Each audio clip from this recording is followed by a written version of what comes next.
Hey, it's Monday. It's I don't know. It's springtime in Toronto, and Toronto cyclists and advocates and stuff for safe cycling advocates and whatever are, of course, trying to get more cyclists out on the streets of Toronto.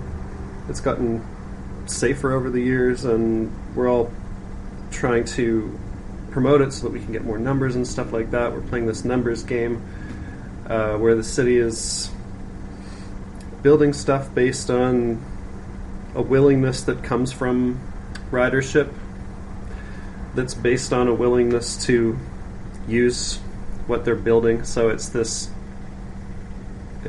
just this lame chicken and the egg dynamic that's slowing things down. And there's weird issues between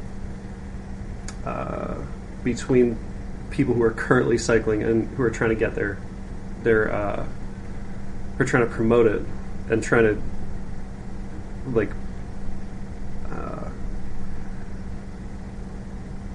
trying to put forth their visions for how we can increase ridership and stuff like that, and it's conflicting.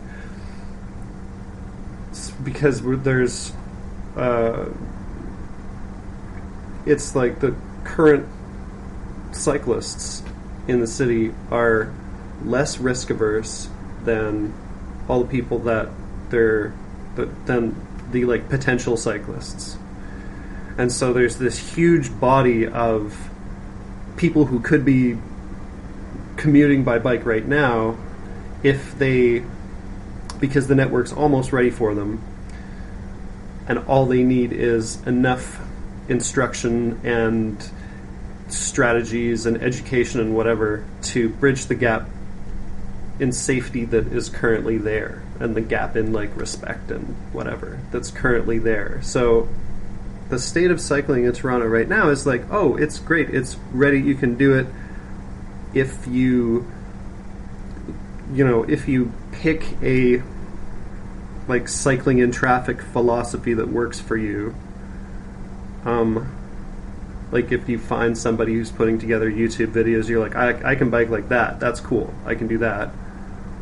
Or you go through, or you do a CAN bike program and it totally works for you and you're like, great, this is good. But I mean, most people subscribe to something, they're like, okay, this formula is going to work. I've done CAN bike, I'm ready. Or I found somebody's YouTube channel and figured out their crazy strategies and watched all their videos of like, here's how to avoid this problem, here's how to avoid that problem, and I'm ready. And then they just end up it doesn't work for them because what they've learned was put together by and for people who are more stress tolerant and more risk tolerant than they are. And there's this disconnect, and for new people it makes them feel dumb and wimpy, and for us, people who have figured this out for themselves in whatever way works for them, and feel like we have a formula, and we each have, and there's like maybe 3 different major schools of thought on the formula. It's frustrating for us to see a whole bunch of people struggling with this thing that we find so easy and that we do all the time. And like I said, we're fighting amongst each other to be like, well, don't say this because it's going to intimidate people out of cycling. Well, don't say this because it's going to make us seem like a wimpy group of road users, or like a macho group of road users, or whatever. But we're, one way or the other, we're looking at this time period where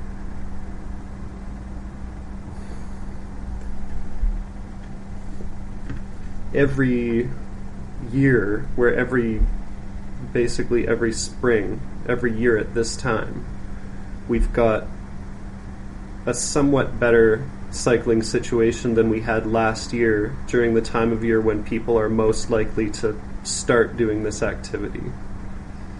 So we've got this 10-year cycling plan that's going to be maybe finished in 12 years if everything goes well.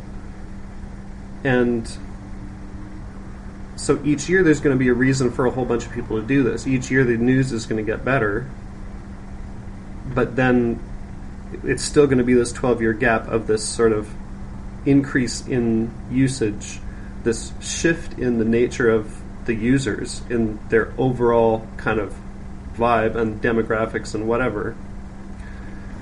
And a crap load of injuries from people not knowing how to deal with gaps in infrastructure, which is what we're going to have this whole time. We're looking at another 12 years of significant gaps, and then probably another 12 years of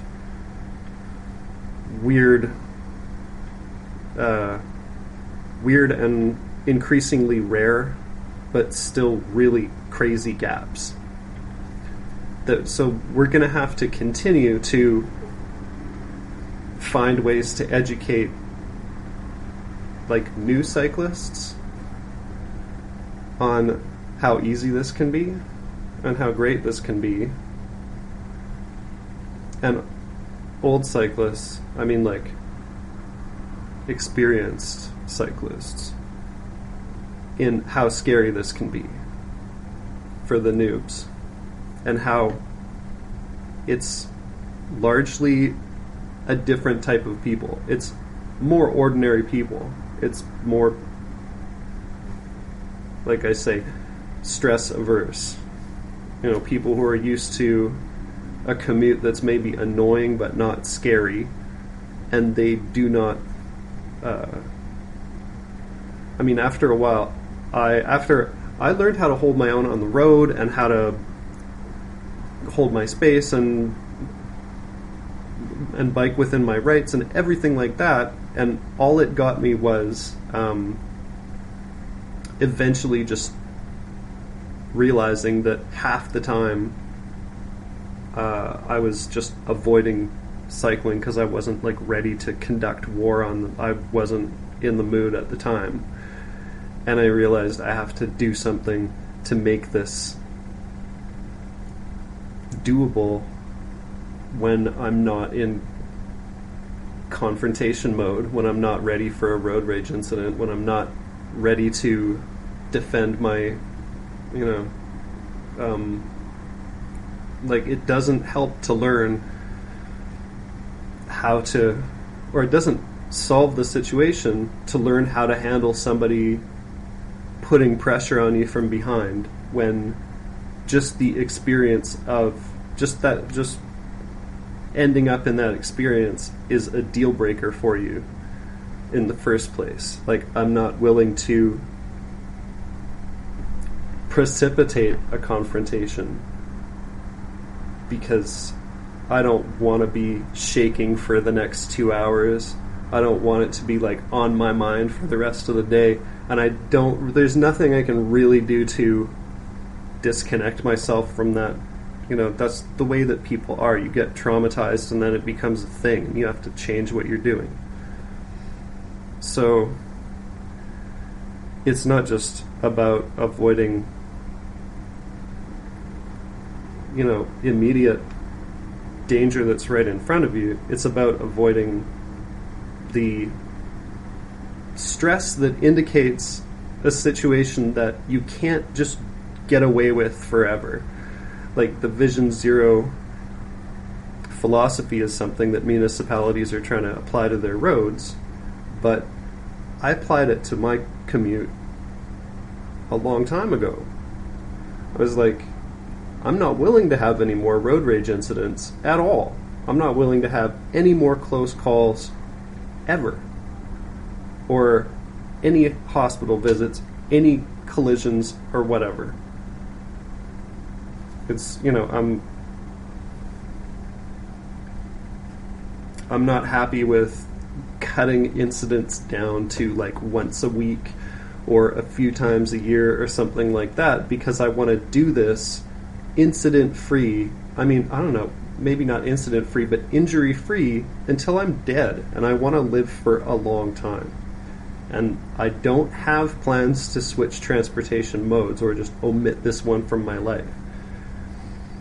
So, decades of cycling in the city, 0 accidents. To me, that means, and also commutes that I can deal with, commutes that don't wreck my day.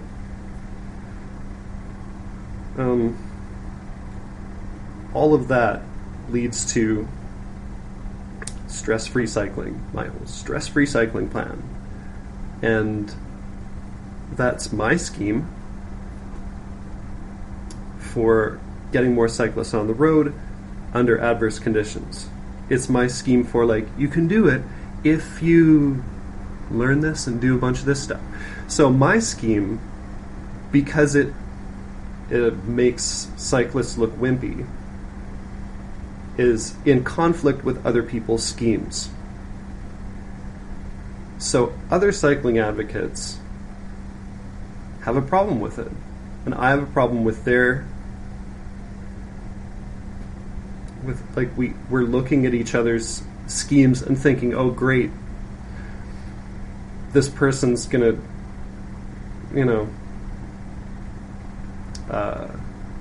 this person's gonna deflate contribute to the erosion of the momentum or whatever. And it definitely, it's kind of like when the driving force behind this type of effort is just the people who are risk tolerant enough to be early adopters. It's like with anything, it sucks it sucks in software. Like if you're starting out from a product that is like elite power users, and you're trying to take it to a broader audience, it's going to look like you're treating your user base like dummies or whatever. All the arguments for making, oh, well, maybe people are having trouble with this control and figuring out how to use this. And the group of users that they already have is like, what do you mean I don't have any problem? I figure everything out, because they do. And they're trying to transition it to a wider audience involves this. It's like a band going mainstream or something like that. It's like when your favorite band goes mainstream and their audience changes.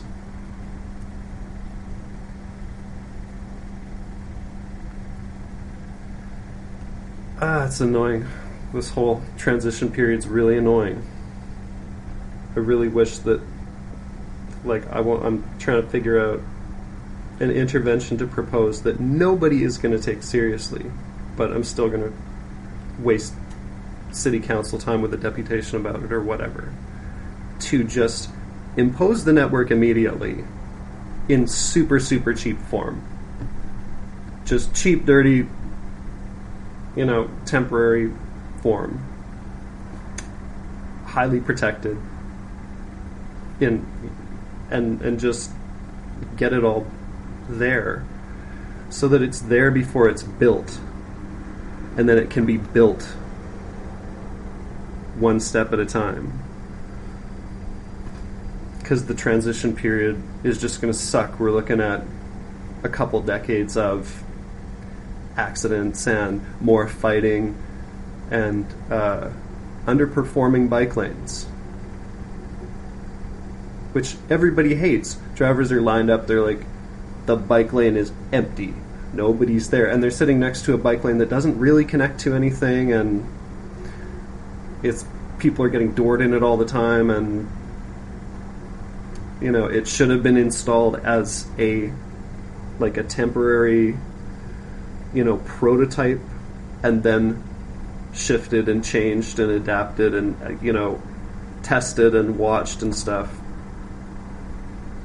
but it was just poured in concrete, and that was the budget for that. These underperforming lanes suck, the underperforming lanes, and then the rough spots where there's gaps in the network and people are going to just continue to die and stuff like that. Like, people need to be able to send their kids to school on their bikes next year and every year after that.